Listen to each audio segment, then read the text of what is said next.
back years, just Ole Miss zone defense is kind of giving you guys some issues. Just what about it makes it so hard, and what about it allows y'all to struggle?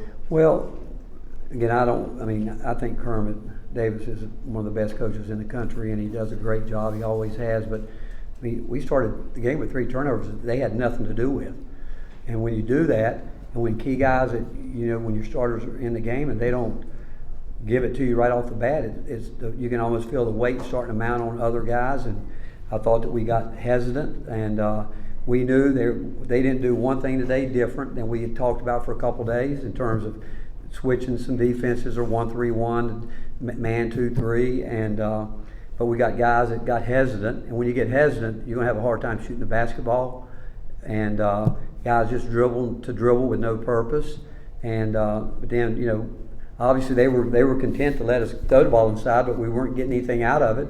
I thought Urosh and Olivier, both of those guys have really improved, and I was probably as proud of Olivier as any player tonight. I mean, there's a lot of guys I could talk about the way those 5 guys finished the regular, down, got the lead, got it in overtime.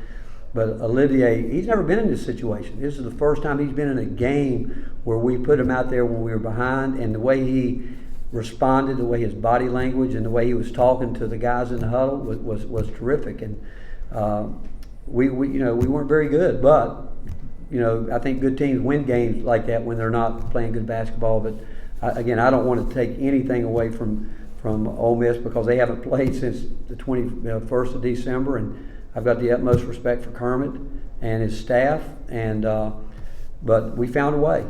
And they had 27 turnovers, we had 19, and I'm sure they had something to do with some of them. But I can tell you a lot of them, we just threw the ball away where we were trying to make more difficult passes than we had to.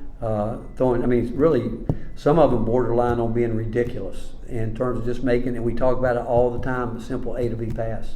But to win that game, again, we turned it over 19, but turning them over 26. And we knew they were going to be in we knew it'd be in a long possession game. We knew they were going to play deep into the clock. And we knew that would happen, so that means you're playing defense for a long time. Can you say, does that affect you on the offensive end? It shouldn't, if we can rely on our depth the way we want to. But some guy, we asked Shaq to go in the game, and we said, you got to change the game by getting some offensive rebounds. He got 3 of them. Urosh was trying to do what we needed him to do. But again, I'm not taking anything away from Ole Miss, but I just know a lot of those turnovers we put it on ourselves. Mike, Rob, Wes, and Grant. Obviously, the offense was rough, but defensively, you guys had a lot of shot clock violations, backcourts, all these sorts of things. How pleased were you with that side of the ball? Well, defensively, the numbers are there. It tells the story there. And another thing, when you're behind, you're struggling like that. The other team feels it too. They feel the hesitancy, and then they're starting to feel good about themselves, and then you maybe lose just a little bit on the defensive end because you start thinking about the offensive side of it. But for our guys to stay locked in defensively the way they did is really good. And we talk about it. We'll play defense and rebound regardless if we have a bad night, and we had an awful night offensively. We still can find a way to win a game, and that showed tonight. But rebounding and our defense is what won the game. Certainly our offense, and then at the end, we kept telling guys, you got to shoot the ball. And finally, Santi got some looks like the one he had in transition early where he made a tough pass to Folke who ran over somebody, and he should have shot it. He's being guarded so hard that when he gets a look, I don't care when it is, he's got to shoot it because he's that good a shooter. But I said to John Sunvold tonight before when we were talking about the game, I said, it's the best league in the country. Every night you got to go into it like it's going to be a possession game, and that's what I think. I've got so much respect for, again, Kermit and his staff and this league that it's never going to be easy, and if it is, it's a rarity. Coach, you kind of touched on it a little bit there, but how big was Santi? He scored 12 points in the last 8 minutes of change of the game. And you mentioned that you had some guys kind of backed away from it, but he He looked like he stepped up and embraced the pressure. Well, we told him, and again, the coaches kept asking me, said, "You think we need to give Santi a blow?" And I said, "He'll make that call." And I kept asking him, I said, "You good?" He said, "I'm good." And I think Santi is in elite shape, and people are not going to give him anything easy. They're not. They're going to make him work, but he affects the game. He plays so much bigger than his size. I don't know if people really realize that, all the little things he does. Josiah does the same thing. What they do on the defensive end and the way they're locked in, and they can really help other guys, through what we're doing. But we had too many guys back down when they had shots because it wasn't going in. But again, we said one of you guys might step up and shoot the ball. Somebody's going to have to do it. And O went in the game and made that little jump shot, and Zakai, got downhill. Anytime he made that pass through the legs, it was a phenomenal pass. And even the one he threw around the shoulder, where I think that Olivier wasn't quite sure, but he was getting the ball downhill where we wanted it. But again, it was just a really tough, hard, not very pretty game, but it was a great win for us with the way it played out. Basketball's sort of naturally a game of runs, but there seem to be times where your team's offensive stretches or those bad runs, they just go on for a long time. What leads to that? Is it guys getting in a funk, not wanting to I think what Rob said, you can't have guys on offense going back down when they're not making shots. You've got to take your shots, and we have to. And I told our guys before the game, I do think that we're a physically tough team. We got to get tougher mentally, and mental toughness is when things aren't going your way. You still believe in your training. You believe in what we do, and when you're open, you got to take shots. When like for instance our inside game, those guys should have all the room in the world because they're not going to leave Santi.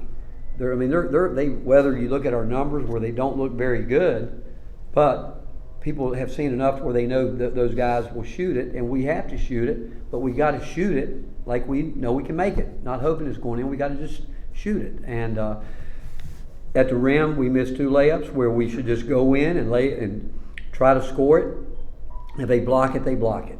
You can't go in and do all this stuff and not get anything out of it. And if they block it, they make a great play, pat them on the butt and say, "Hey, great play."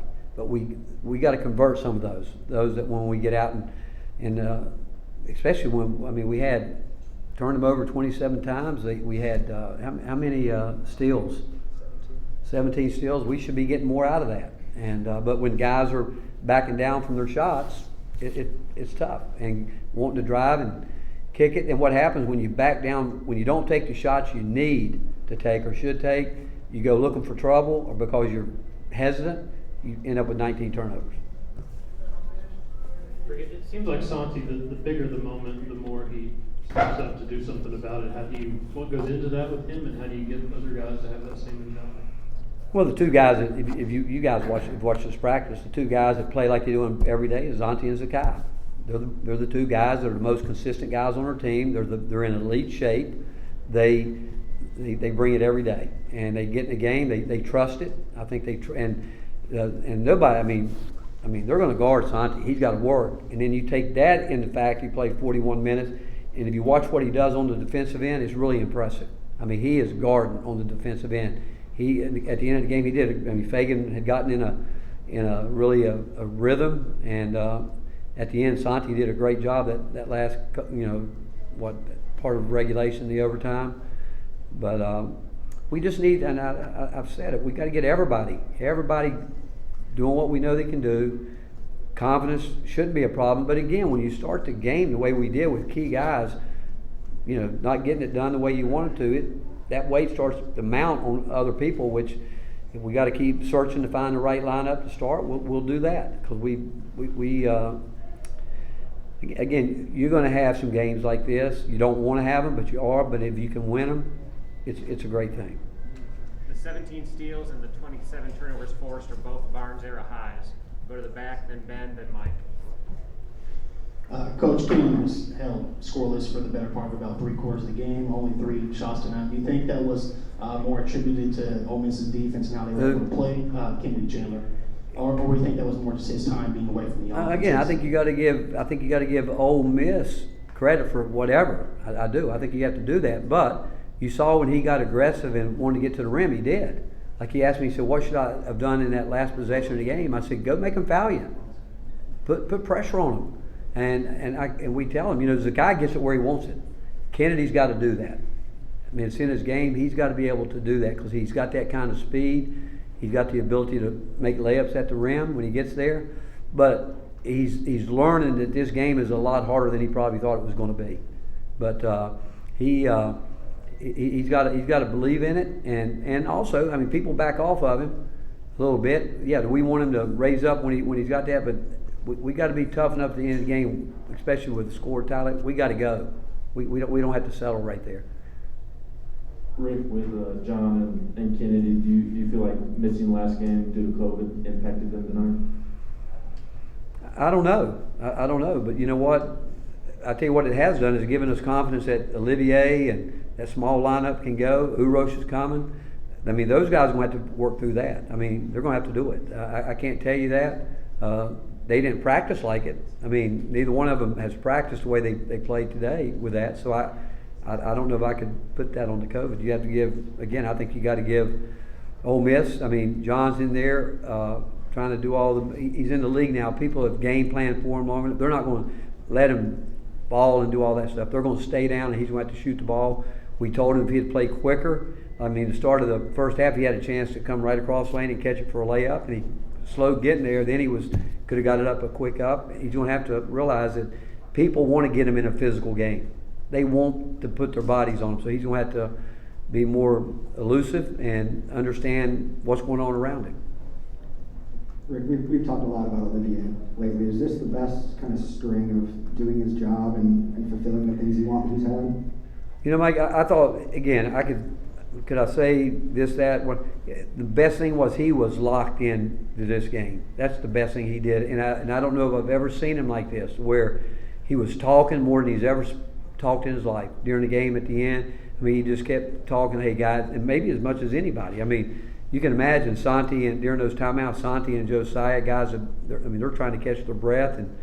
But when Olivier came in, he made that jumper that was big. And just at the end of the game, when he had that foul that he shouldn't have had, and I asked him, I said, well, what are you thinking right there? He said, well, I thought it was there. I said, you have to be 100%, or you got to, we can't stop the clock when we got a lead right here. But I thought just his presence, his body language, his mindset was, again, he's never been in that situation. Tonight's the first time he's really been there when we were trailing. He had to help us get back in the game and help us win the game.